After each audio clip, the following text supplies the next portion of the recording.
en un rato más. 7:42, lo tenemos ya, Luchito, se lo tenemos ya inmediatamente para dar inmediatamente la bienvenida y buenos días. Joven profesional, sin duda, con capacidad suficiente para decirnos una opinión en un análisis que creo yo es importante, ¿no? Aquí analizamos los diversos temas de la ciudad, de la región, del país, sí señor. Lo hacemos medianamente con capacidad, pero más allá de ello, lo que nosotros podemos decir, usted puede estar en la antípoda de lo que pensamos, qué duda cabe, ¿no?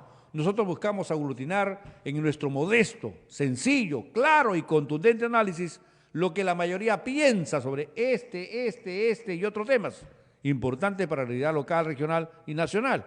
Pero usted puede estar de repente en contra, en antípoda de ese pensamiento, con todo el gusto, esto es democracia, señor. Y acá en Exitosa no solamente se pregona, se practica la democracia. Y la práctica de la democracia implica tener la palabra, tener la posición, tener el parecer de quienes creemos. Son personas que pueden darnos una clara manera de qué, atención, de qué, de decirnos cómo ven las cosas en esta realidad del país, ¿no? Cómo la ven, de qué manera y de qué forma podemos, atención, indudablemente, tener la sensación de que ellos nos dan también alguna manera, de una forma, atención clara y contundente, nos dan que una visión de su análisis, ¿no es cierto? Así que hablar con profesionales jóvenes siempre será un tema, por supuesto, para nosotros bastante, si se quiere, satisfactorio, ¿no? Voy a dar inmediatamente la bienvenida y buenos días a Francisco Aspíllaga Muñoz, ex candidato a la alcaldía de Chiclayo, connotado, atención, personaje en el campo del derecho, en sus análisis respectivos. Hemos debatido, hemos visto, hemos analizado, lo he entrevistado varias veces este joven profesional, y ahora me da oportunidad nuevamente las líneas telefónicas de poder escucharlo, después de mucho tiempo, en donde voy a colocar el tema precisamente de qué, del análisis político del cambio de premier y gabinete. Por ejemplo, como vio el tema de la pandemia, recordemos que hay un familiar directo de él que se encuentra con un problema de salud por ese tema del COVID-19, pero al margen de ello, señor, el análisis de quién, del abogado Francisco Aspíllaga, que por supuesto, atención, nos complace decirlo ahora, responde a nuestro llamado. ¿Cómo está Francisco Aspíllaga Muñoz? Bienvenido al programa, buenos días. Muchas gracias, don Javier Arturo, muy buenos días. Saludar a toda la familia Exitosa y a todas las personas que nos están escuchando. Mi saludo y solidaridad con todos ellos quienes estamos afectados de manera directa, también indirecta, por el tema del coronavirus. No, bien, es una situación que preocupa sin duda alguna, ¿no?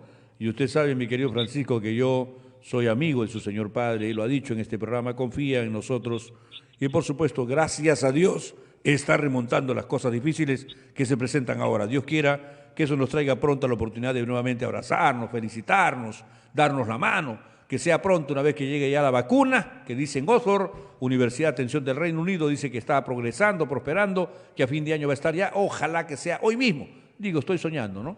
Pero eso será lo que nos traiga nuevamente oportunidad de estrecharnos y acercarnos más en unos lazos amicales importantes que hay también que robustecer. Dejemos eso, Francisco Aspíllaga, para preguntarle a un joven como usted, con la capacidad de análisis que yo sé y que conozco, porque lo he entrevistado varias oportunidades, que tiene. ¿Cómo ve el cambio de gabinete? Salieron, atención, Vicente Ceballos y le colocaron a Pedro Cateriano, el famoso, atención, personaje de Luz Verde. ¿Cuál es la óptica y la lectura, Francisco Aspíllaga? Bueno, en primer lugar, manifestar que sí era necesario un cambio de gabinete. El gabinete Ceballos con el ministro Zamora ya estaban demasiado tocados. Necesitaba una nueva visión. En lo personal siempre he manifestado que deseo que le vaya muy bien a todas las autoridades, porque si a ellos les va bien, a nosotros como ciudadanos nos va bien. Si a ellos les va mal, a nosotros como ciudadanos definitivamente nos va mal. Ahora, Cateriano es un político ya reconocido, ¿no? Un político que ya ha sido premier, con, como usted menciona, famoso Luz Verde con Nadine Heredia. Así es. Y que de alguna u otra manera algunos medios de comunicación lo colocan como un ministro que tiene la capacidad supuestamente de conciliar, pero en realidad Cateriano de conciliador, o sea, Cateriano es tan conciliador como poner a Hitler y a Patton en la Segunda Guerra Mundial para decidir quién se rinde, ¿no? Entonces, Cateriano de conciliador no tiene absolutamente nada. Tremendo. Desde nuestro punto de vista, lo que se está realizando es colocar a una persona que si bien ya conoce el manejo político, pero en realidad va a hacer lo mismo que hizo con Ollanta-Humala, o sea, servir de escudo político para realizar cualquier tipo de maniobra que blinde al gobierno actual. Y eso no nos debe sorprender, porque Pedro Cateriano lleva años, y digo años porque a partir de 2 para arriba ya son años, defendiendo a Vizcarra. O sea, si nos ponemos a buscar las entrevistas de Cateriano desde que Vizcarra asumió el poder, Cateriano ha salido en diferentes medios de comunicación defendiendo a Vizcarra. Así es, por eso parece que lo han premiado, ¿no? Parece que lo han premiado, exactamente. Entonces, Cateriano desde antes, ya sea premier, ha sido operador político de Martín Vizcarra. Y ha tenido, una posición mucho más visible y espero, de verdad, repito, de todo corazón, espero que este año le sirva al gobierno para hacer las cosas bien, porque en el tema de la pandemia, le preguntaron a Cateriano el domingo, ¿no? La cuarentena rigurosa ha sido para ampliar la capacidad instalada de salud. Ya pasaron 4 o 5 meses.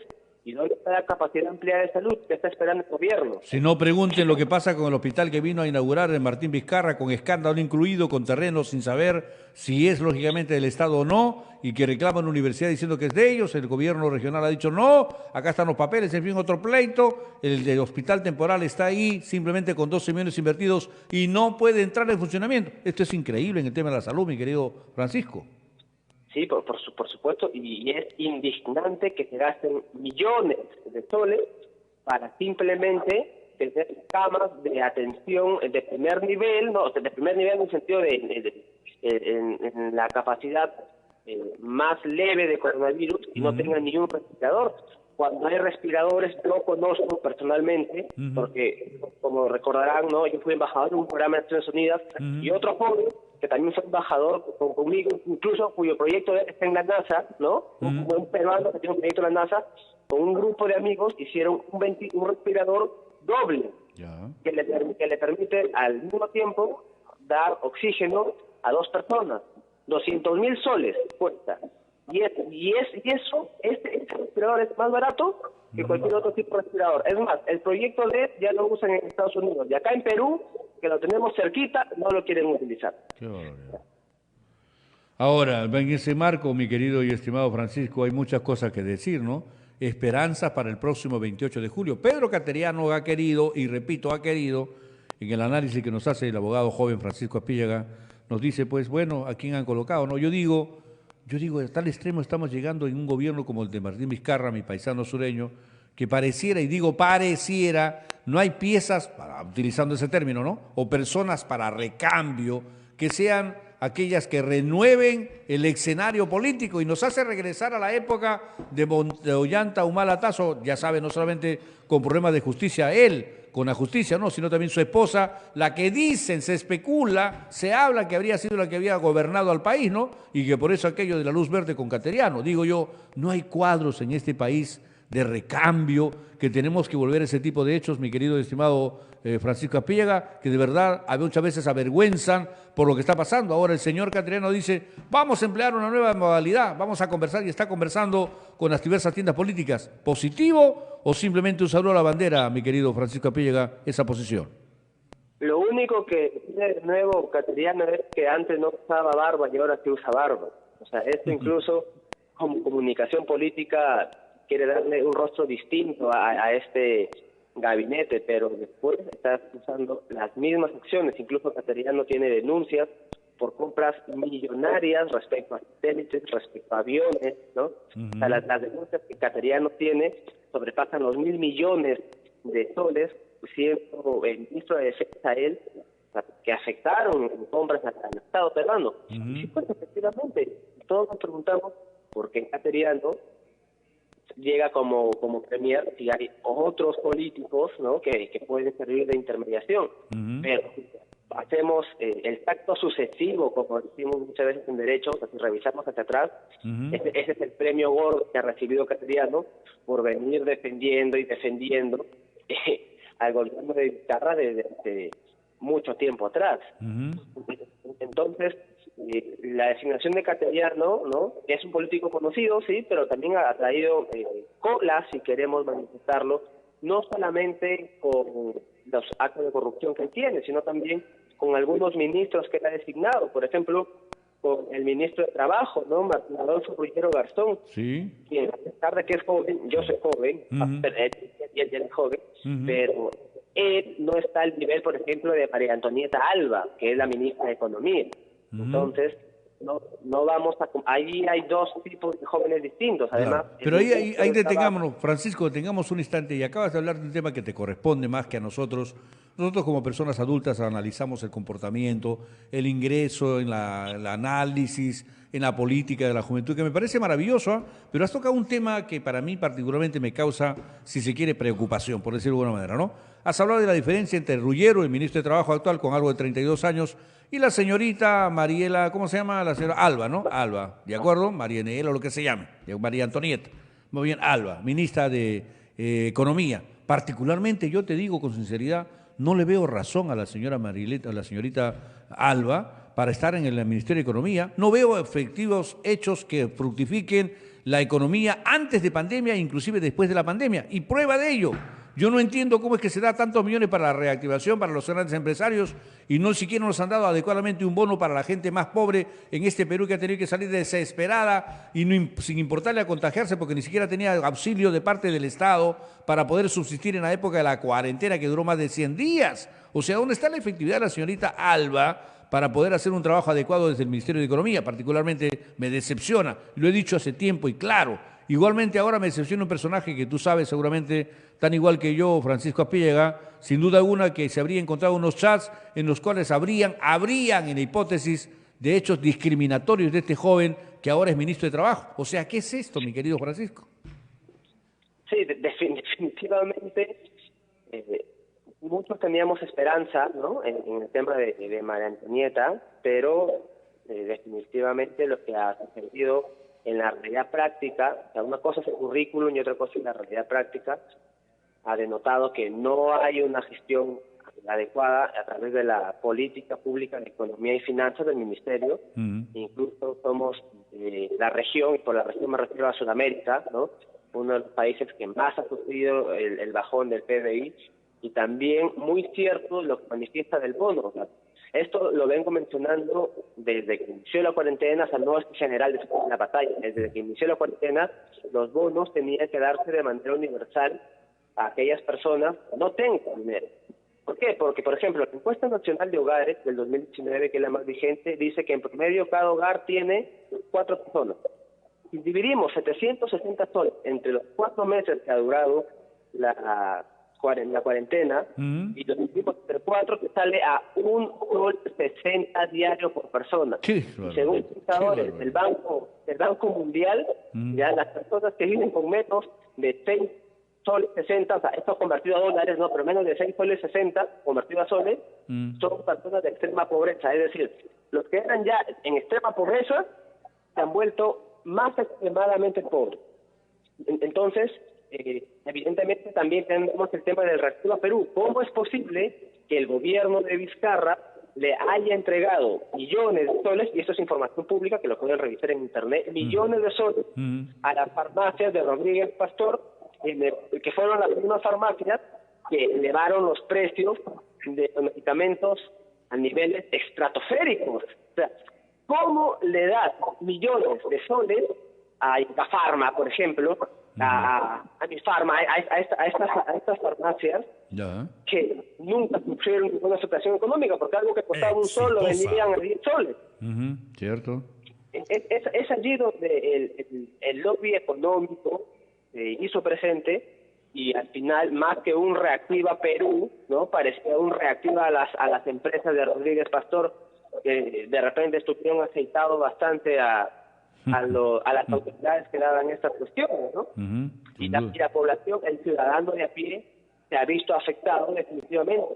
Y lo digo porque, por ejemplo, salir en la Aprende en Casa, ir a un lugar para imprimir una hoja BOM para que los niños presenten sus tareas, era carísimo porque ni siquiera existían impresoras abiertas, ¿no? Entonces, había situaciones de política económica que la ministra y que el gobierno de Vizcarra lo ha visto por a nivel macroeconómico, pero que la economía no es solamente macro, sino también la economía es micro. Así es, micro, la del bolsillo popular. el ciudadano qué hace en el día a día, qué ve, qué come, ¿no? Y recientemente hubieron bonos, por ejemplo, yo tengo familia en Piura que recibió su bono, ¿ya? Porque viven en una zona popular en Piura, pero no podían ir a recogerlo porque donde ellos vivían al banco había una distancia espectacularmente larga, estaban prohibidos de salir, no había movilidad tampoco para ir.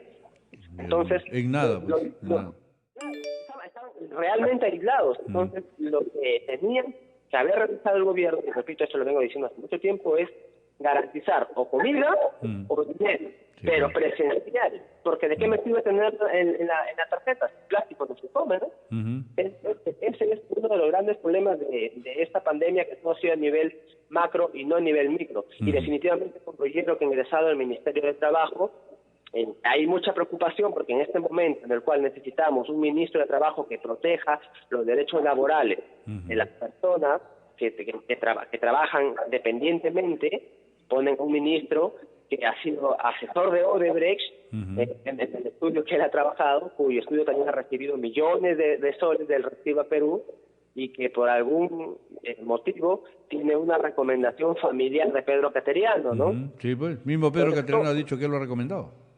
Claro, todo cae en familia porque allí existe una recomendación no solamente política, sino también una recomendación familiar, ¿ya? Y ahí la gente puede buscar, hay información sobre eso, entre Pedro Cateriano y el ministro de Trabajo. Entonces, necesitamos un ministro de Trabajo que proteja los derechos de los trabajadores, no que proteja los derechos de las grandes empresas. Sí, pues ojalá que no nos equivoquemos, ¿no? Uno de los problemas.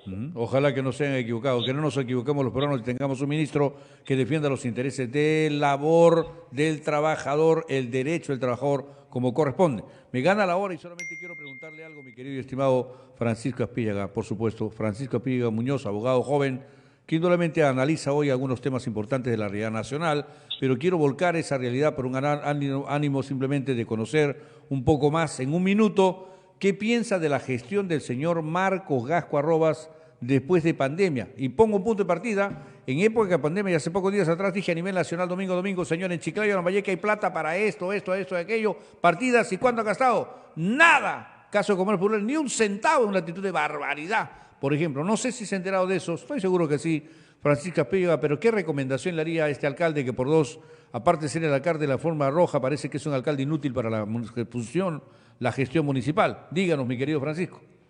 Bueno, en primer lugar le diría que deje de hacer tanto show, ¿no?, como lo hizo en un call center para proteger a trabajadores privados, no le daban ni siquiera las herramientas a los trabajadores públicos. Lo principal que se tiene que hacer en este momento, su función es proteger a los trabajadores municipales y ejecutar el presupuesto, pero ejecutarlo bien. El dinero está allí, simplemente es capacidad de gestión y de ejecución. Y que si, invito a Marco Gasco a que si el gobierno busca privatizar las empresas de agua potable, porque este gobierno es privatizador de las empresas de agua potable, él se sume a los intereses de la ciudadanía, es decir, que apoye las empresas de agua potable en manos públicas.